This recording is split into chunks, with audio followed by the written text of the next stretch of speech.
Isang magandang umaga sa inyong lahat at sa ating mga mahal na nagtatanong sa amin kung anong nangyari sa amin ng buong linggo. So ito yung Friday morning.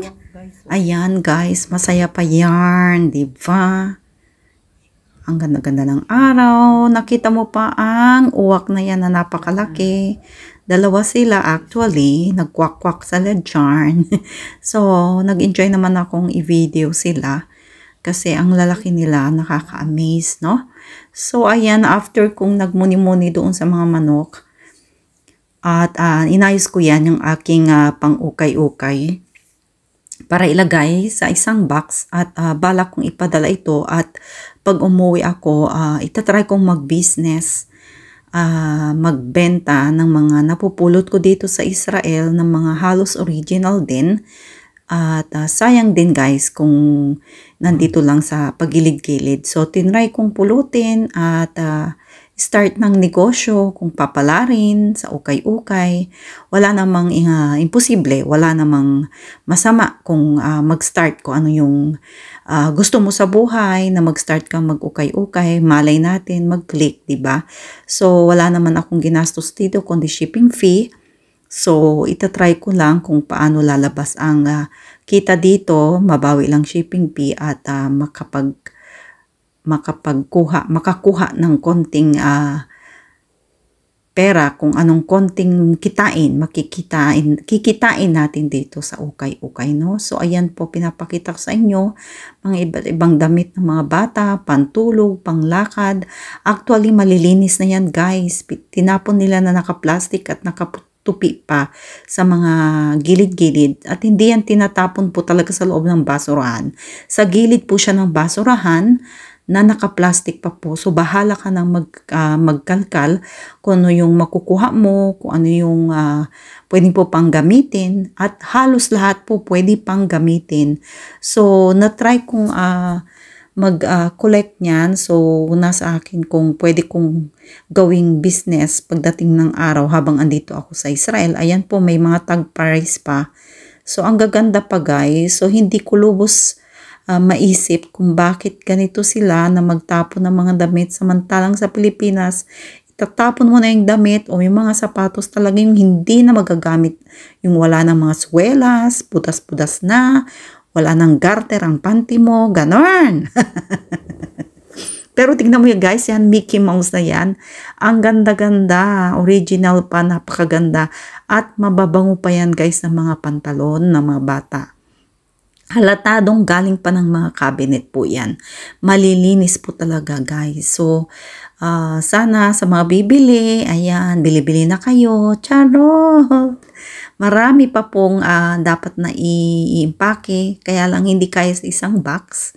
So, sana po sa lahat ng magbabalak ng mga business, why not? I-try natin, di ba? Wala namang masama kung itatry mo. Ayan po yung Nike naman yan, o di ba?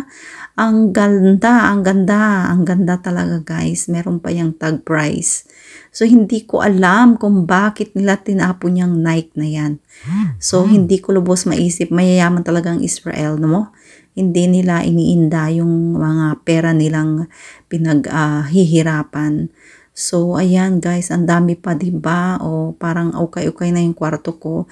Actually, mabilisan lang yan. Inayos ko kasi si Lola nasa sala. Ayan, yung pajama ng bata o terno-terno pa.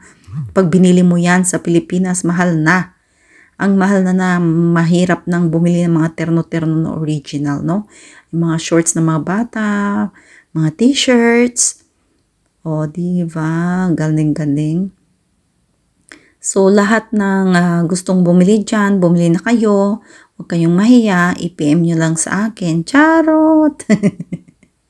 Ayan guys, isa pa, diba, may mga pantalon, may glitters pa. Actually, yung mga yan talaga magaganda. May pambata, pang matanda, pang payat, pang mataba, ganon. Wag lamang sa mataba-taba. Walang masyado akong nakuha sa mga matabang-mataba. Ayan, pang sexy yan, pang disco fever. Ayan, ang shorts na yan, ang ganda-ganda guys. Original yan guys.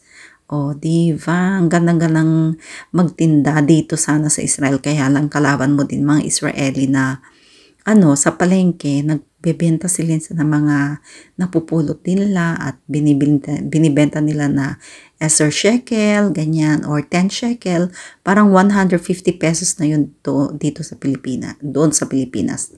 No? So, ayan, mga pambata. Halos pambata yung napulot ko ng mga original. Yan, yung pinapakita ko. Pero ang ganda-ganda po talaga, guys. Original pa yan, di ba? So, saan ka pa?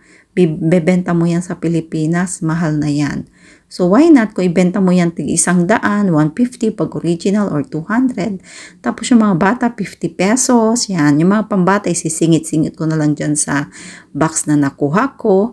And then, i-ship natin. Ayan ang Nike na pambata, guys. Diba? Ang galing talaga ng mga napulot ko. May mga tag price pa. So, tiyagaan talaga sa pamumulot din dito. Actually, kaming mga Pilipino dito, nagsabay-sabay kami dyan sa tapunan ng mga ukay-ukay. So, unahan talaga kung ano yung makukuha mo maganda, no? Pero, bigayan din. Kanya-kanya din naman ang diskarte, no? Kasi yung makasama ko din, nagpapaukay sa Pilipinas. So, tinuruan talaga nila ako kung paano, no? So, ayan, mga shoes. Diba? So, kinagabihan, ayan, nanood lang ako sa mga taong nagdadasal dito sa Jerusalem. Ipapakita ko yan ang Western Wall. Actually, kinuha ko lang ito sa isang video sa ating Google. So, ako'y na-amaze talaga kasi napaka-blessed nang pumunta ako dito. Kasi nung first na aking employer, medyo nahirapan ako. So, dyan ako pumunta, guys, nung nag-resign ako sa unang employer ko dito sa Israel. At hiniling ko talaga kung ibibigay niya sa akin yung tamang pamilya at mabait na pamilya na ituturing ako na bilang tao, hindi lang bilang kapatid or anything, bilang tao, hindi lang katulong. So, ito na, Friday evening, nag-light of the candle na si Lola. Ito yung lagi niyang gawain every Friday evening at dinadasal niya ang kanyang Shabbat prayer blessings every Friday evening. So, blessed din ako sa kanya dahil nakakasama ko siya. At natututo rin ako magdasal ng Hebrew pag dinadasal niya yan. So, para sa akin, respect and love na lang sa kanilang tradition sa paggunita ng kanilang Shabbat. So, kinaumagahan ng Sabado, ayan po, nadatnan ko at nakita ko napakaganda ng langit. Diba? Para siyang painting, relax na tignan sa itaas. Kala mo parang may mga angel na dumaan, 'di ba? Blue and white lang talaga siya. Napakagandang tingnan po. So ayan, nasa likod lang ako, nag-video, nag-relax habang si Lola ay hinihintay ko rin na magising siya at ihanda siya sa morning hanggang makapagkape kami at makapag-almusal siya at lalabas din kami. Uupo lang sa terrace pag morning kasi hindi naman na masyadong mainit. So, tinatry ko naman talagang makalabas siya sa labas na nakaupo lang, no? So, ayan, habang ako'y naghintay kay Lola, nagpadala yung aking asawa ng video ng aking malilit na aso na makukulit. Diba? Sige. Diba nangangamoy na maninira na siya? So, ayan, nagpainit na ako, guys, ng aming tanghalian ni Lola. Yan yung niluto ko na chicken with mushroom. Ayan. So, before kaming mag-lunch, andyan na, nakupo na si Lola. Anda na siya. At may dumaan dyan na isang bata na Hudyo. At tinuruan niya si Lola na mag-pray. Yan ang sinasabi nila na, lulav. Lulav yan. Parang palaspas sa atin, guys. So, may paano nila gawin pag-pray at may kasamang parang lemon pero hindi siya lemon hindi ko alam kung ano yung hawak niya na green lemon parang bayabas na pero napakatigas niyan, guys, at pero pag niluto yan napakasarap, no? So ayan, Jewish na bata, ang galing-galing, nakaka-amaze, and si Lola tuwang-tuwa naman nung tinuturuan siya. Ayan, guys, panoorin ninyo po. 3 פעמים. 3 פעמים? כן. 3. או. שהצד הזה? זה ימינה ושמאלה. 1, 2, 3. זה. וגם 3 שמה. אוקיי, אני מבינה. 1, 2, 3. עכשיו, אחורה ככה. כן. 1, 2, 3. 1, 2, 3. עכשיו למעלה. למעלה עכשיו. 1, 2, 3. ולמטה וזהו. למטה. 1, יד שלך אמא. 1, 1, 2, 3. עכשיו בזכות המצווה שעשית, עכשיו המשיח מגיע, וכמו שאומרים, יהיה גילוי אלוקות. אלוקות זה שהשם, שאת יכולה לראות את השם. וואי. וגם יהיו ניסים מאוד מאוד גדולים, שיש פסוק שאומר, בגאולה יהיה מעדנים מצויים כעפר. שמה זה? האוכל, את לא צריכה לעבוד בשביל האוכל. האוכל יגדל לך על העצים. נכון. איך ממתקים על העצים? So ayan, pinainit ko na ang mahiwagang sabaw namin ni Lola, ang mahiwagang munggo. Ayan, favorite ni Lola na sabaw yan na munggo. Ewan ko ba kung anong nagustuhan niya sa munggong ito. So every time magluto ako, gustong-gusto niya guys. So ang ginagawa ko, nilalagyan ko ng malunggay, okra, ayan, tsaka yung sitaw, bataw, patani, charot! So, ayan na ang mahiwagang munggo ni Lola at Nurin. Paborito ni Lola yan. At yan, na yung isang araw, inimbitahan kami ng apo ni Lola at nag-gathering sila. At ayan, ako yan yung isa. Diba, ang lalaki nila. Actually, napaka-liit ko dyan. Pero yung mga yan, mga teenager lang yan. Pero ang lalaki nila, grabe. Diyos ko, di lalaki pa yung mga yan. Diba? Yung isa, 11 years old. Tapos yung isa, 10 years old. O, diba? So, ito na yung mga pangalawang araw na ito na nagkaroon ng isang hindi magandang balita dito sa Israel, ang nagyera. So, dito, ito ang napakatahimik. Ang tahimik ng Israel. God bless Israel.